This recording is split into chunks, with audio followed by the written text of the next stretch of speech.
Okay, stop beta Shweta, stop here only. So first is I Shweta Shweta. Yes, students. So Begum Ruqayya Shekhawat Hussain जो थी, yes. So Begum Ruqayya Shekhawat Hussain, she was a very creative, famous Muslim writer and was also a social worker in Bengal.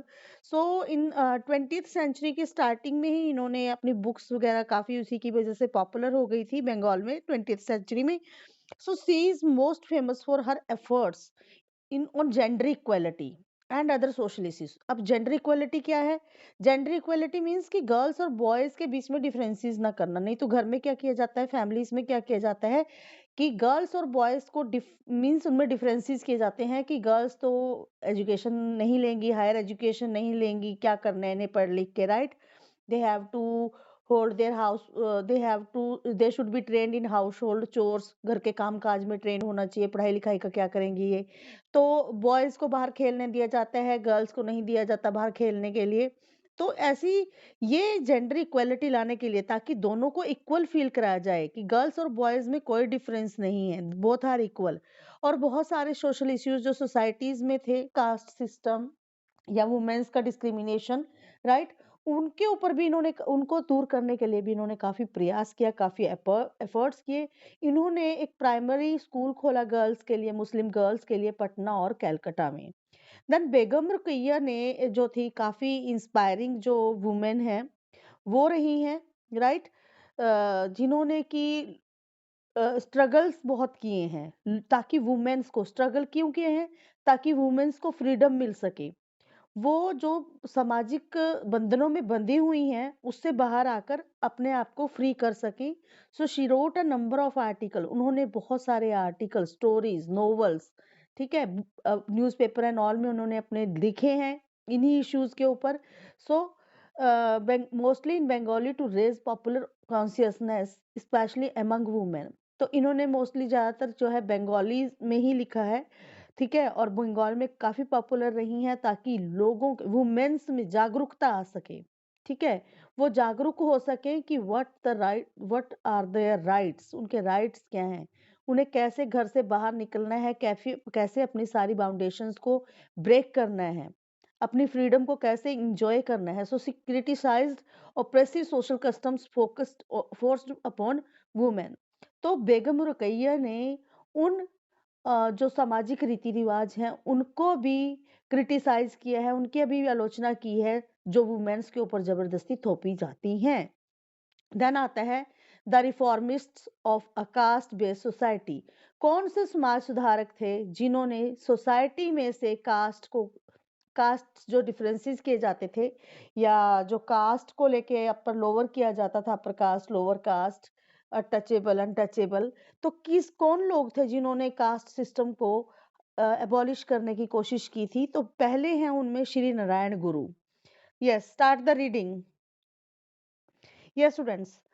सो श्री नारायण गुरु कौन थे? ये कहाँ पे इन्होंने अपना सबसे ज्यादा, कौन से सेक्शन के सोसाइटी के लोगों के, कौन से सोसाइटी में किन लोगों के लिए इन्होंने एफर्ट्स किए उनको अपलिफ्ट करने के लिए? तो श्री नारायण गुरु जो थे, इन्होंने काफी इंपॉर्टेंट अपना रोल प्ले किया है उन लोगों के लिए, उस ग्रुप के लोगों के लिए जो सोसाइटी में सबसे निचले तबके के थे, जिनको सबसे ज्यादा ऑप्रेस्ड किया गया था, जिन्हें सोसाइटी में मीन्स जिनकी कंडीशन बहुत खराब थी, जिनको अच्छा नहीं माना जाता था, और मेनली जो सबसे लोअर कास्ट के लोग थे.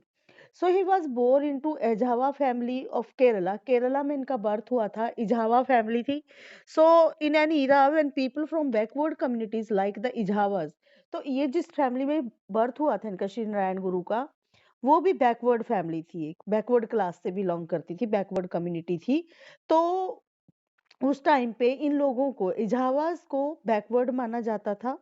सो इन्हें बहुत ज्यादा सोशल इनजस्टिस, कास्ट रिडन, ठीक है, कास्ट के बेसिस पे इनके साथ बहुत बुरा बिहेव किया जाता था केरला की सोसाइटी में. तो 1903 में ही set up the Shri Narayana Dharma Paripalana योगामन association. तो इन्होंने एक एसोसिएशन कह सकते हो, संघ, एक कमेटी बनाई जिसका नाम रखा श्री नारायण धर्म परिपालना योगामान. तो इन्होंने ये क्यों बनाया, इन्होंने एसोसिएशन, ये एसोसिएशन इसलिए बनाई थी ताकि एजावास जो हैं, इस कास्ट के जो लोग हैं, उनको थोड़ा ऊपर उठाया जाए सोसाइटी में, उनको अपलिफ्ट किया जाए। इन्होंने मंदिर बनवाने शुरू किए, ठीक है, ताकि बिना उनमें कोई भगवान की मूर्ति नहीं रखी, ठीक है, कोई भी इमेज नहीं लगाई। सो इनका मोटो, मोटो मीन्स होता है मोटिव, उद्देश्य। तो इनकी लाइफ में इनका उद्देश्य क्या था कि एक भगवान, एक ही रिलीजन, यानी भगवान भी एक है और धर्म भी सब एक ही हैं। कोई धर्म ऊपर का या नीचे का नहीं है, कोई भी धर्म को अपर रिलीजन या हाई लेवल का रिलीजन की स्पेशल ट्रीटमेंट नहीं दिया जाएगा। सभी रिलीजन जो है इक्वल हैं, right. He criticised the priestly class. Priestly class वो थी जो बेटा जैसे पुजारी लोग होते हैं, जो अपने आप को बहुत ज्यादा ऊपर मानते हैं, ठीक है। तो इन्हें वो लोग पसंद नहीं थे, उनको काफी आलोचना करते थे, क्रिटिसाइज करते थे ये उनकी। सो विच परफॉर्म एंडलेस रिचुअल। क्यों करते थे? क्योंकि वो वो करवाते थे दान पुण्य लोगों से, जो काफी महंगे भी होते थे, राइट। और लोगों की जो फाइनेंशियल के अकॉर्डिंग उनको रीचा, बहुत लेट हो आप, राइट। तो इस तरह से कि वो बहुत खर्चा करवाते थे और अपने मन से जो मन किया वो दान, ये पुण्य कर दो, ऐसे ये पूजा करवा लो, ऐसे हो जाएगा। तो अपनी सुपरमेसी बनाए रखते थे, वो अपने आप को सुपीरियर दिखाते रहते थे। देन आता है next Richa, are you there? Yes students, Jyotiba Phule, as already we have learned that कि बहुत सारे सोशल रिफॉर्मर्स हुए हैं और बहुत सारे जिन्होंने अपने अपने लेवल पे काम किया। तो ऐसे ही ज्योतिबा फूले भी जो थे, वो बहुत बड़े एक एक्टिविस्ट कार्यकर्ता रहे हैं, थिंकर भी रहे हैं, सोशल रिफॉर्मर, यानी समाज को चेंज, सोसाइटी में जो चेंजेस आए, सोसाइटी में जो कास्ट सिस्टम था या अदर सोशल इविल्स थी, उनको भी दूर करने में इन्होंने अपने एफर्ट्स किए हैं, दिए हैं। राइटर भी रहे हैं, फिलोसफर, थियोलॉजिस्ट, स्कॉलर, एक बहुत बड़े विद्वान, एडिटर और रेवोल्यूशनरी। और महाराष्ट्र से बिलोंग करते थे। 19th सेंचुरी में इनका नाम काफ़ी फेमस था, 19th सेंचुरी में ये काफ़ी फेमस रहे हैं महाराष्ट्र में। इन्होंने सबसे ज़्यादा इम्पोर्टेंट रोल प्ले किया है, वो कहाँ किया है, किस फील्ड में किया है? लोगों की एजुकेशन के लिए, स्पेशली वुमेन्स एजुकेशन के लिए, एग्रीकल्चर को अपलिफ्ट करने के लिए, कास्ट सिस्टम को एबॉलिश, खत्म करने के लिए सोसाइटी में से। एंड अदर जो अनटचेबिलिटी की, जो कुछ एक लोअर कास्ट के लोग होते थे जिनको माना जाता था कि दीज आर द अनटचेबल, कि अगर ये कोई चीज छू लेंगे अपर कास्ट के लोगों की तो वो चीज जो है पॉल्यूटेड हो जाएगी। तो ये चाहते थे कि सभी सोसाइटी में इक्वल, सभी लोगों का इक्वल स्टेटस हो, चाहे वो किसी भी कास्ट से, किसी भी रिलीजन से क्यों ना बिलोंग करते हो। तो इन्होंने अनटचेबिलिटी को खत्म करने के लिए भी, सोसाइटी में से उसको रिमूव करने के लिए भी काफी एफर्ट्स किए। And other than women's upliftment, और इसके अलावा वुमेन्स को भी इक्वल स्टेटस प्रोवाइड करवाने के लिए सोसाइटी में इन्होंने काफी प्रयत्न, काफी कोशिशें की हैं। So he is most known for his efforts to educate the lower caste as well as the masses.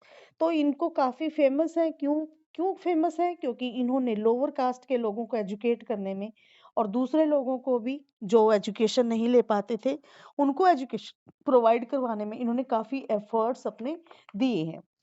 Then आता है इन सितंबर, या स्टूडेंट्स, कि सितंबर 1873 में इन्होंने जो महात्मा ज्योतिबा फुले थे, इन्होंने अपने अपने फॉलोअर्स के साथ, जो इनके सहयोगी थे, उनके साथ मिलकर इन्होंने एक सोसाइटी स्टैब्लिश की, एक नई समाज बनाया जिसका नाम रखा है सत्य शोधक समाज। यानी कि जो सच को खोजना चाहते थे, उनकी एक सोसाइटी बनाई, सीकर्स ऑफ ट्रूथ की। So with the main objective, क्या मेन ऑब्जेक्टिव था इस सत्य शोधक समाज को इस्टेब्लिश करने का? इसका मेन ऑब्जेक्टिव था लिबरेटिंग द बहुजन्स एंड शूद्रास। बहुजन जो होते हैं, ये लोअर कास्ट के पीपल थे, शूद्रास भी, उनको उनको फ्री करवाना, कास्ट सिस्टम से उनको फ्री करवाना, सोशल बाउंडेशन से फ्री करवाना, और उनको प्रोटेक्ट करना और उनका एक्सप्लॉयटेशन ना होने देना। उनकी जो फेमस बुक रही है उसका नाम था Gulamgiri, which translates to slavery, spells out his vicious attack on touchability. तो गुलामगिरी में स्लेवरी, दास्ता, दास्तां के बारे में एक्सप्लेन किया गया है, जिसमें कि उन्होंने इस बुक के थ्रू अपने वर्ड से उन्होंने क्या किया है, अनटचेबिलिटी, ठीक है, जो उस टाइम सोसाइटी में चल रही थी उसके ऊपर अटैक किया है कि लोगों को, किसी भी कास्ट के लोग, कोई भी कास्ट ऊपर या नीचे नहीं होती है, सभी इक्वल मानने जाने चाहिए, किसी को अनटचेबल्स जो है वो फील नहीं करवाना चाहिए कि yes they belongs to that caste which is untouchable, right. Then आता है Erode Venkata Rama Swamy. Start the first question देखो बेटा, in which year was sati banned? 1829। Answer is 1829। Who started Brahmo Sabha? Raja Ram Mohan Roy. Second का है राजा राम मोहन राय। थर्ड का है who passed the law banning sati system? Lord William Bentinck. Fourth का है Ishwar Chandra Vidyasagar. Who help John drink? Ishwar Chandra Vidyasagar. Fifth question है आपका, the reformer whose efforts led to the enactment of the widow remarriage act? कौन? राजा राम मोहन रॉय।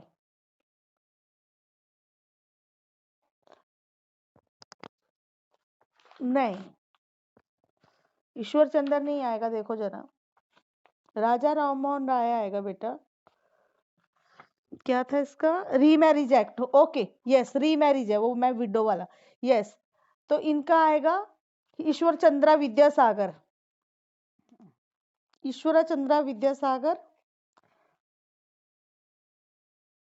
आर्य Mahila Sabha, who started this? Tarabai. No, कहाँ है? Pandit Ramabai, yes, yes, Pandit Tarabai, वो पंडित रामाबाई, हाँ, पंडिता रामाबाई।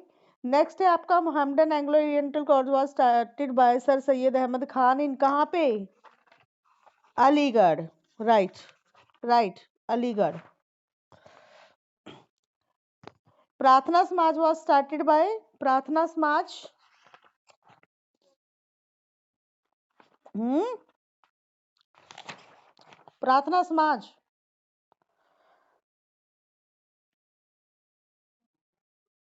नहीं, ये नहीं, गलत है तो। हम्म,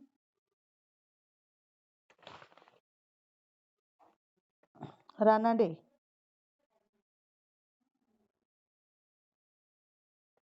महादेव गोविंद।